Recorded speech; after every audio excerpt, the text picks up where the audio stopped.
From Michigan Public, this is It's Just Politics. I'm Zoe Clark. And I'm Rick Pluta. The House has theirs, the Senate their own. 2 budgets passed on today's show. What's in them and what comes next? But first, the must-watched open 35th state Senate seat has a winner after Tuesday's special election. I spoke with Rick Brewer, news director at WCMU, about the results. Rick, what do we know? What we know, Zoe, is that while the GOP was hoping that the 35th district would go red, it actually went green.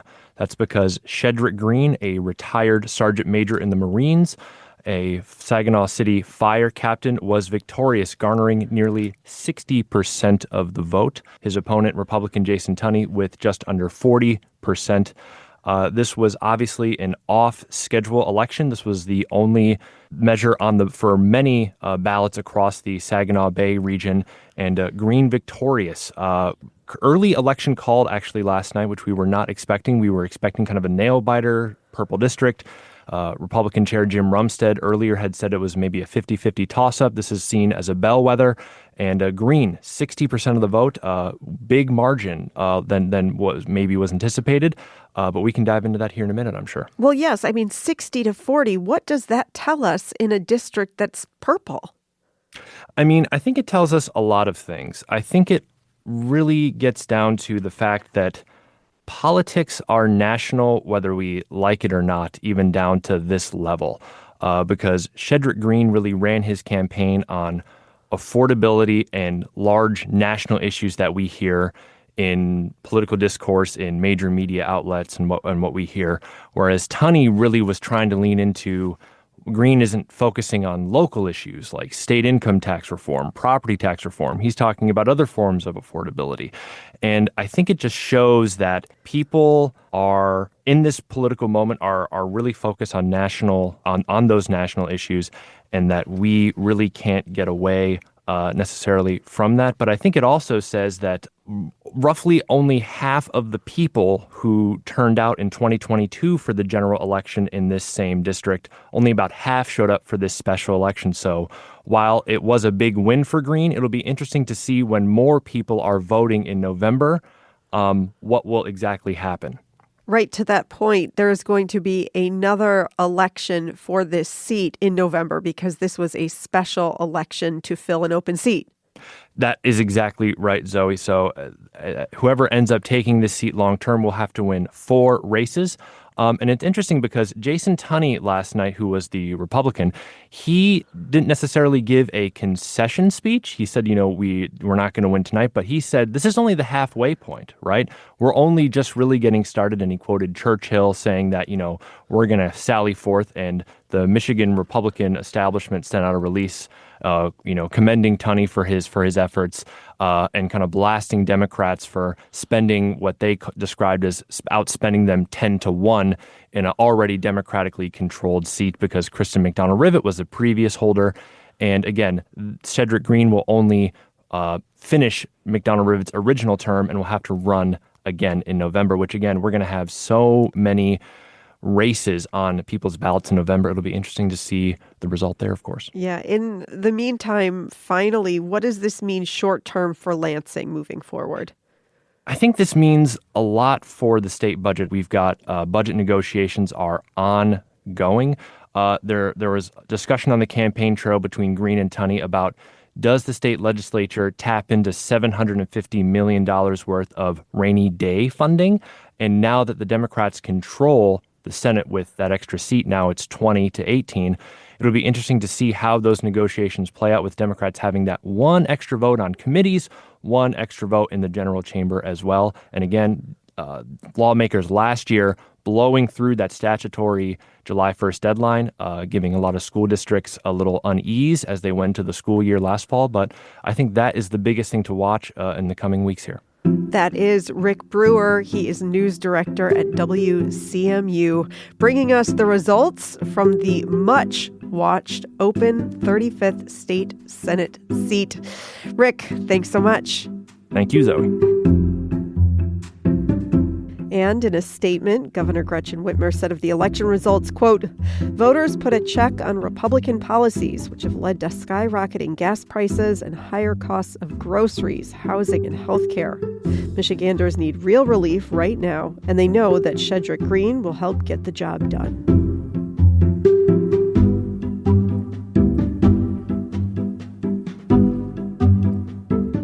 This is It's Just Politics. The Democratic-led state Senate has approved their multi-billion-dollar budget for the next fiscal year. And the Republican-led House has approved theirs. So what's in these competing budget proposals? And what comes next? Colin Jackson is here. He's Capitol reporter at the Michigan Public Radio Network. Colin, hey. Hi, Colin. Hi. And Samantha Schreiber. She's a reporter at Michigan Information and Research Service. Samantha, hello. Hello, Zoe. Hello, Rick. Hello, Colin. Okay, so first off, Samantha, I'm going to start with you. What is your headline right now when it comes to the state budget? I hope this isn't too much of a woo-woo headline, as the kids would say. My headline would be, "Are people around Lansing manifesting the late May, early June budget signing?" So as Rick had expressed, both the Democratic-controlled state Senate and the Republican-controlled state House have finalized their budget proposals for the new fiscal year that starts in October, fiscal year 2027.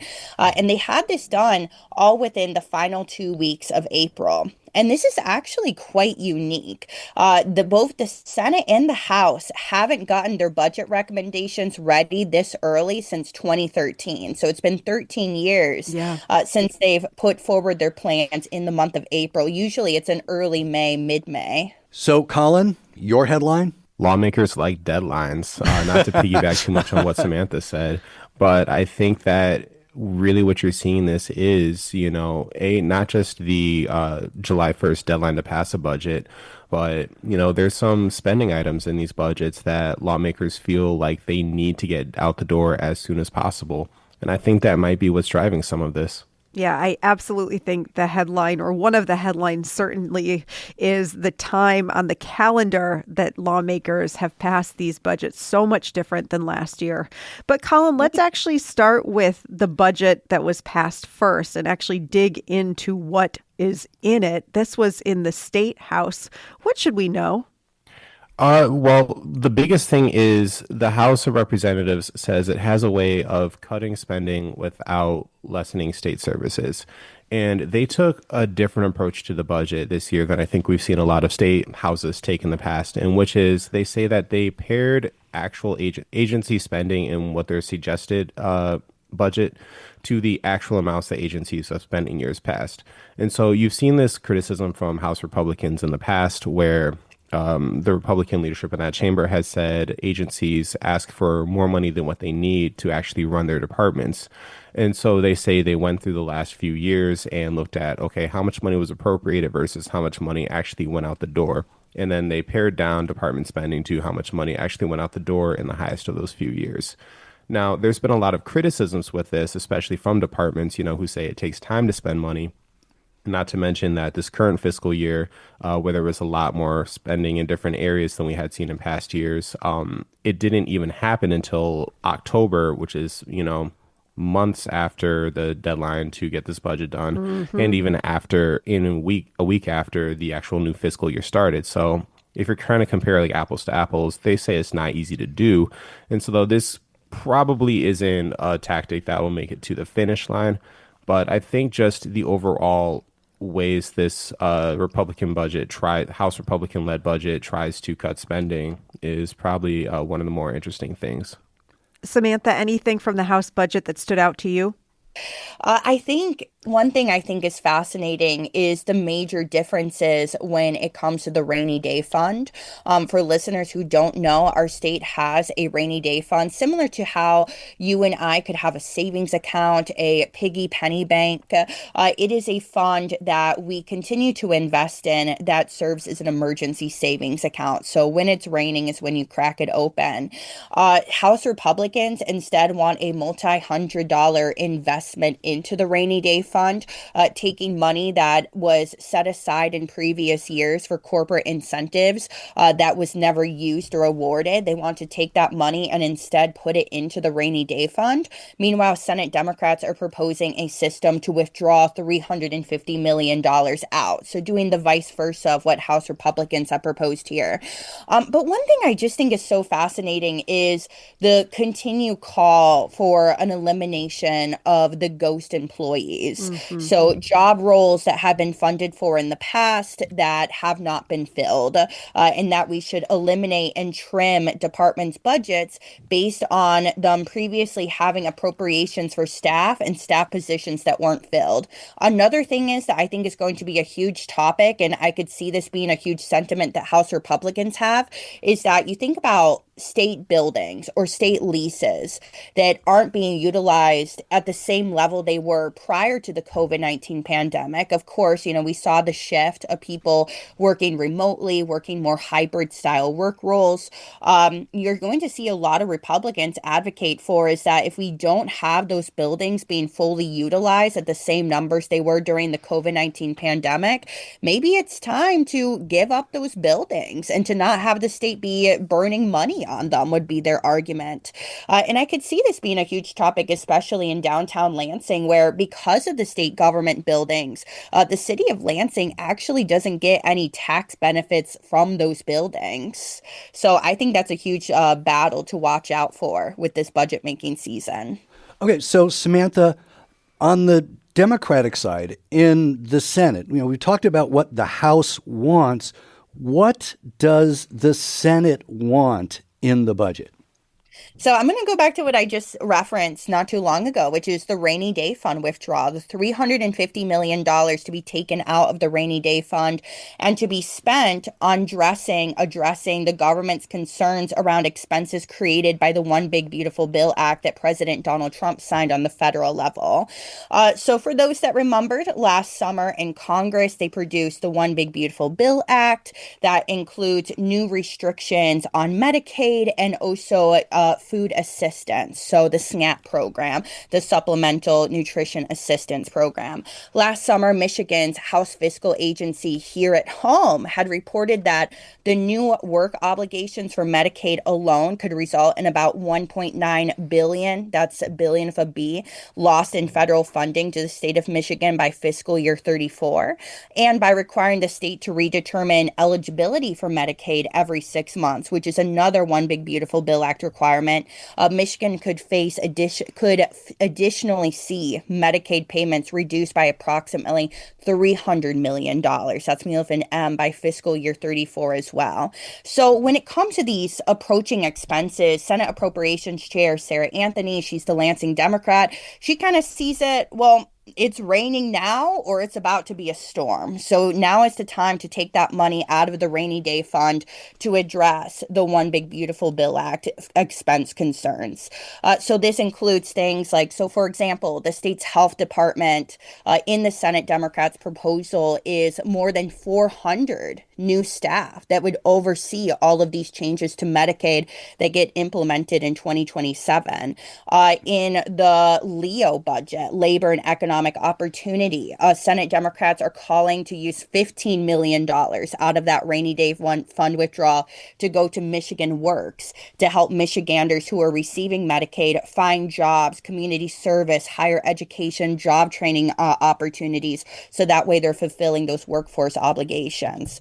One thing I think is interesting, the governor kicked off this year, she had actually requested a $400 million withdrawal from the rainy day fund. So Senate Democrats are asking for a withdrawal that's $50 million smaller. But in addition to that, the governor proposed sin taxes. So sin taxes are taxes on what one would call a sin. The smoking, vapes, tobacco, sports betting, online gaming, those types of things. Senate Democrats Democrats are actually saying that they're not going to kick off this budget making season for themselves asking for sin taxes. They make the case that given kind of the projected loss in state revenue, that it's time. One thing that Sarah Anthony has said, the Senate Appropriations Chair, is that they need to clean up their own house before asking Michiganders, everyday Michiganders, to contribute to the state's budget needs, even if it is in the form of sin taxes. And I think it's because they are staying away from sin taxes that I think that this budget could get done quicker than what we've become used to in the current state of Lansing. I mean, that's really been the question, right? Particularly when we think about just what happened last year, that it came well after the statutory deadline, well after the constitutional deadline even. Colin, what is the sense? I mean, we talked about your headlines at the beginning of our conversation, but what is the sense that this budget could get done on time, and how much of that has to do with the fact that it's an election year? You know, my money is on the budget getting done on time, just to share Samantha's optimism. And I think that is 100% because this is an election year. You know, this is a very high stakes election. This is something where every single statewide office is up, or almost every statewide office is up for reelection. Every single spot in the state legislature, you know, that's 148 different seats that would also are running for reelection. And I think, you know, if you're an incumbent seeking re-election, it's a lot easier to go back to your district and focus on your district and say, look at these wins I got for you in the budget. Look at what I did for you. And, you know, be done with your job in Lansing while you go out and campaign toward Election Day, instead of having to defend yourself against attacks that you were part of the Lansing dysfunction that left schools in the lurch, that left departments in the lurch, that left social services in the lurch, et cetera. I think a lot of that does have to do with the election year. I'm really glad that you brought that up, Colin, because one thing that I think we're already starting to see, it's already early May. I would dare say, and I hope this doesn't reveal too much of the cynical reporter that has taken over my heart in many ways. But I think we're starting to see lawmakers not want to be in Lansing. They want to be in their home districts. They want to be competing in these battlegrounds, like in Macomb County, downriver, west side of the state. So, for example, I looked at the numbers at the start of last week, and I just recounted them off the top of my head. We're already, at the time we're recording this, the state Senate has had around 30 active session days where they took attendance. Isn't that crazy? It's already the 5th month of the year and only around 30 active session days.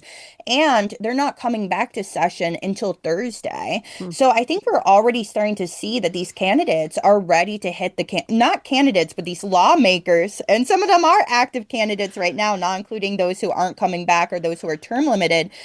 They're ready to be in their districts competing in what is going to be a very highly reported on election cycle. One more reason to try to get the budget done on time. That is Samantha Schreiber of the Michigan Information and Research Service and Colin Jackson of the Michigan Public Radio Network. Thanks so much, you two. Thanks, guys. Thanks for having us.